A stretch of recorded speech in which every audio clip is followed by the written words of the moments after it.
Halo teman-teman, di sini kita akan membahas mengenai data wrangling dengan package tidyr di dalam RStudio. Sebelumnya, kita harus mengetahui terlebih dahulu nih mengenai tidy data itu sendiri. Apa sih tidy data? Tidy data adalah cara yang standar untuk memetakan makna kumpulan data ke strukturnya.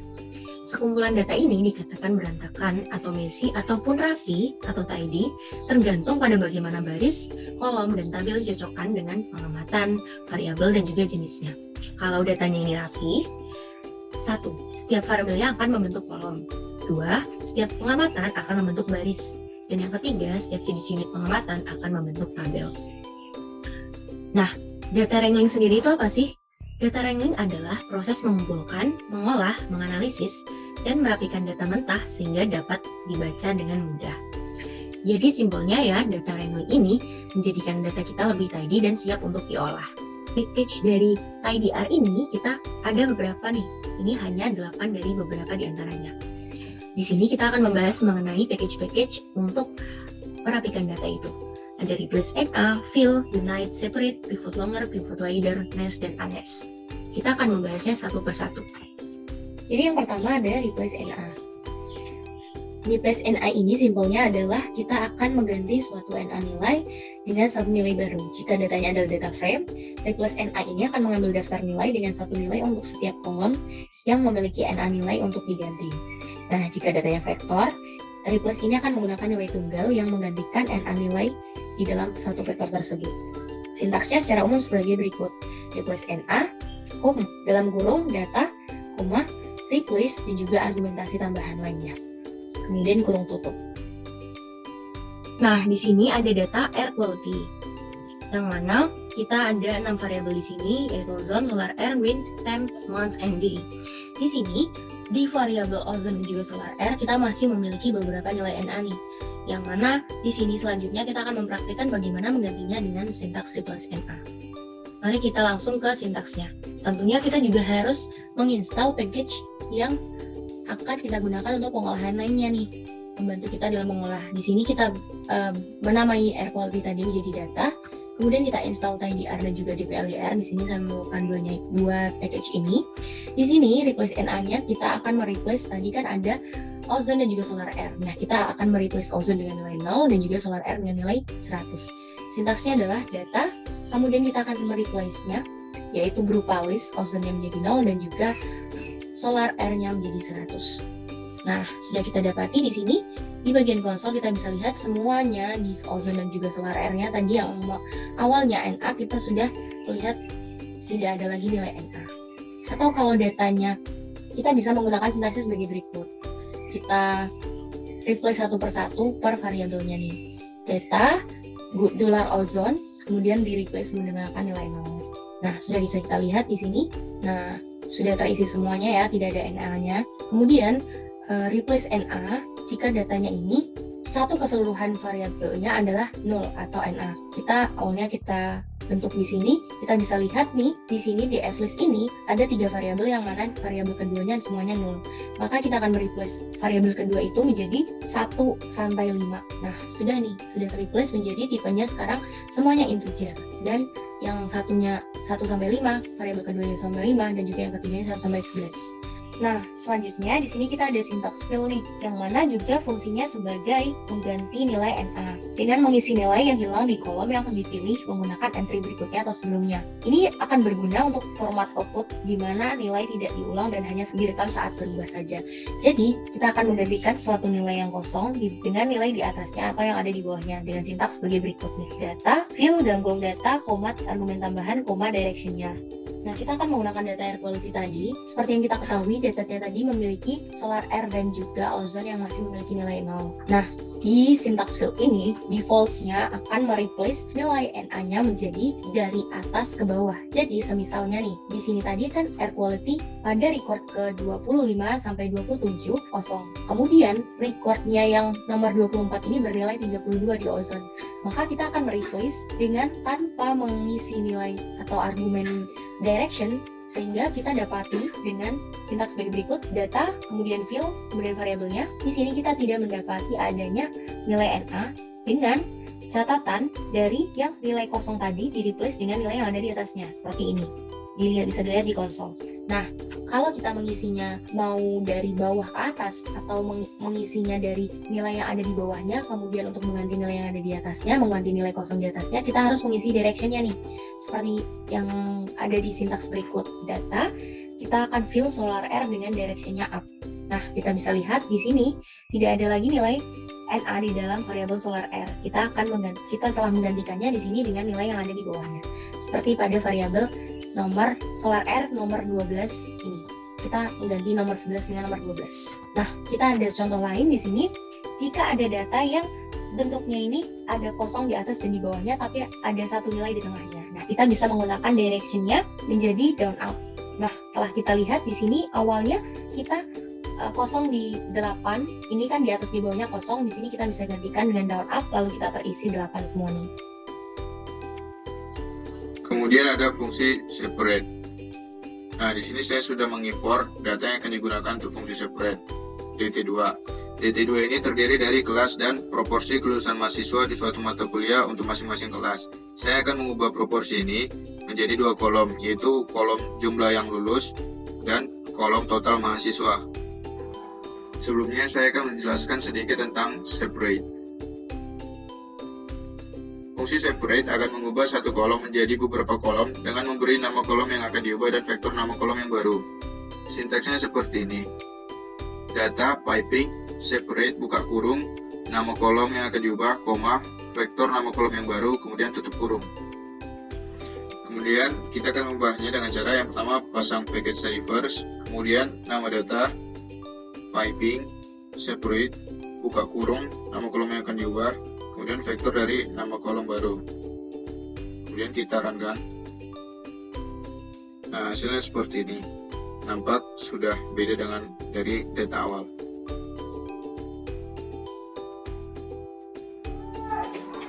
Kemudian ada fungsi unite. Di sini saya sudah menyiapkan DT1 sebagai data yang akan digunakan pada fungsi unite. DT1 ini terdiri dari genus name, species name, dan animal.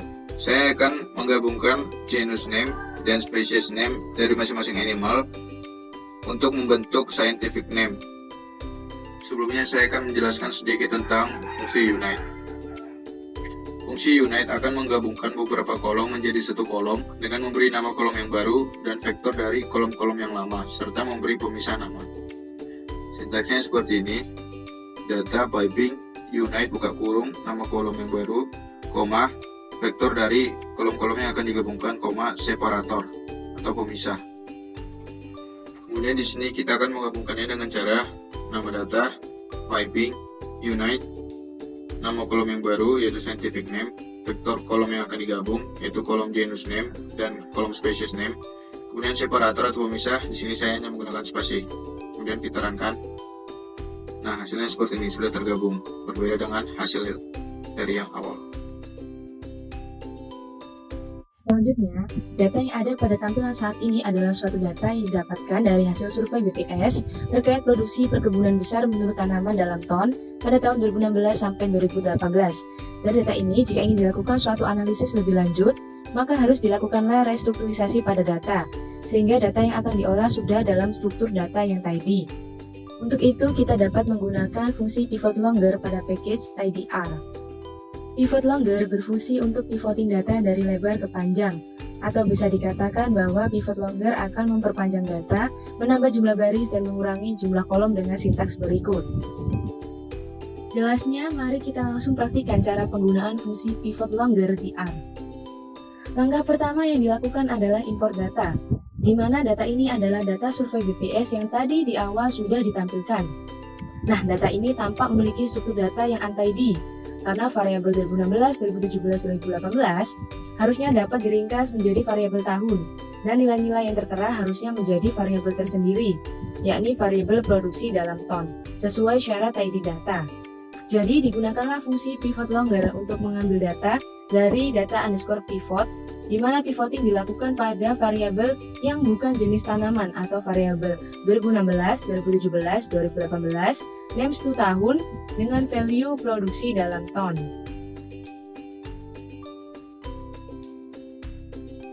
Berkebalikan dengan pivot longer, pivot wider berfungsi untuk pivoting data dari panjang ke lebar. Atau bisa dikatakan bahwa pivot wider akan memperlebar data, menambah jumlah kolom, dan mengurangi jumlah baris dengan sintaks berikut. Jelasnya, mari langsung praktikkan penggunaan fungsi pivot wider dengan data sebelumnya.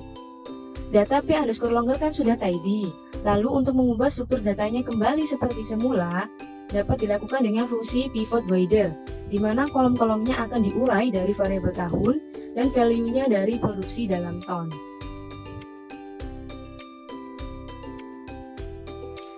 Data ini merupakan data yang terdiri atas 13 kolom dan 4.360 observasi. Ketika kita ingin melakukan penelitian berdasarkan grup tertentu, kita perlu melakukan nesting terhadap data ini untuk mendapatkan ringkasan data secara implisit. Misalnya, kita ingin melihat ada berapa banyak observasi berdasarkan tahunnya. Nah, untuk melakukan nesting tersebut, kita dapat menggunakan fungsi nest.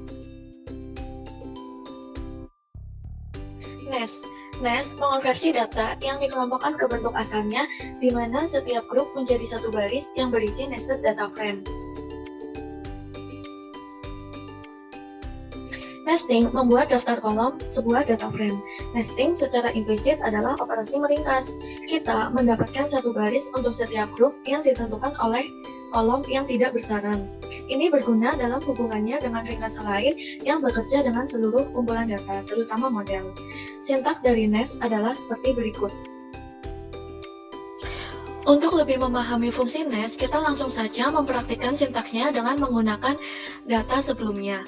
Kita import datanya terlebih dahulu, kemudian kita lihat 6 data teratasnya.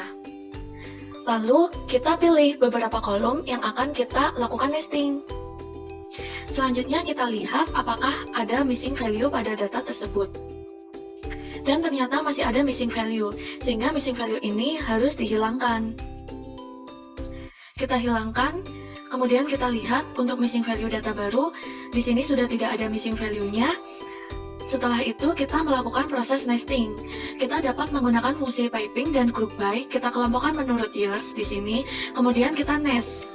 Kita run. Hasilnya, data akan ternesting menurut tahunnya. Di sini terlihat jumlah observasi untuk setiap tahunnya. Kemudian kita juga dapat melakukan nesting dengan langsung menggunakan fungsi nest ini. Misalnya kita lakukan nesting terhadap residence. Kita run. Dan hasilnya data akan ternesting menurut residen. Di sini kita dapat melihat jumlah observasi per residennya. Data ini merupakan contoh dari bentuk data yang nesting.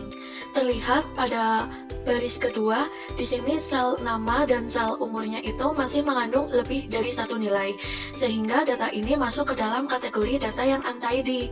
Nah, untuk membuat data ini menjadi data yang tidy, kita perlu melakukan unnesting, yang dapat dilakukan dengan fungsi unnest. Unnest ini merupakan kebalikan dari fungsi nest.